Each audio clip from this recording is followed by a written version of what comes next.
What I learned in middle school. This is Mr. Oni, my science teacher, also known as the Science Guy. In Mr. Oni's, my two favorite chapters was genetics and roller coaster science. In genetics, I learned that mitosis is the division of the nucleus into two identical sets of chromosomes. Meiosis is when the DNA in one cell is replicated and divided in half twice to make new cells.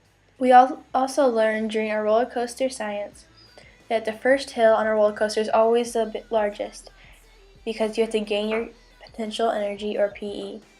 Going over the first hill, that's when you have the most KE, or kinetic energy.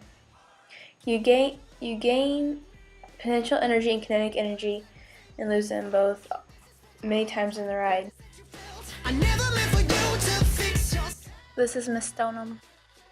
In Mrs. Stoneham's language arts, during the Holocaust unit, my favorite book we read was Night by Elie Wiesel.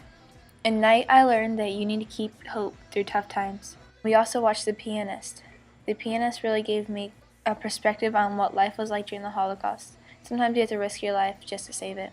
This was my favorite unit because I learned the most in it that I'll carry through life, like the people who suffered for believing in their religion, and they should never be forgotten. In Mrs. Stone's, we also did a Christmas project where we researched Christmas around the world.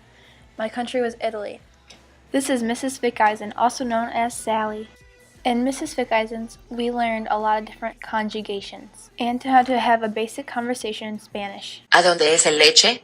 No sé. Gracias. De todas formas. ¿Quieren jugar al básquetbol? Sí, mi muy buena básquetbol. Sally wasn't just our Spanish teacher, she was also our basketball coach. Through our season, Sally taught us three main things, and that was working together can get us far, what we do in the dark will show in the light, and that she's not afraid to make us run when we don't listen. This is Mr. Sterzinger. One of our main focus in Mr. Sterzinger's social studies was the Civil War. On April 12th, in 1861, in Charleston Harbor, South Carolina, the Confederates opened fire in Fort Sumter. This started the Civil War. The battle took place everywhere from New Mexico to South Pennsylvania, on the Atlantic Ocean to the coast of France. About 620,000 soldiers died. This battle ended on April 9th, 1865, when Robert E. Lee surrendered to USS Grant. This is Mr. Bedingfield.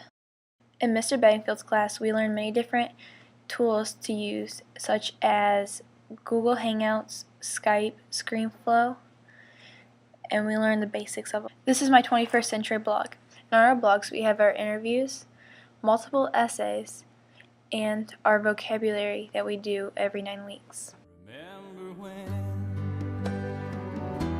we vowed the vows and walked the walk and gave our hearts, made the start, and it was hard.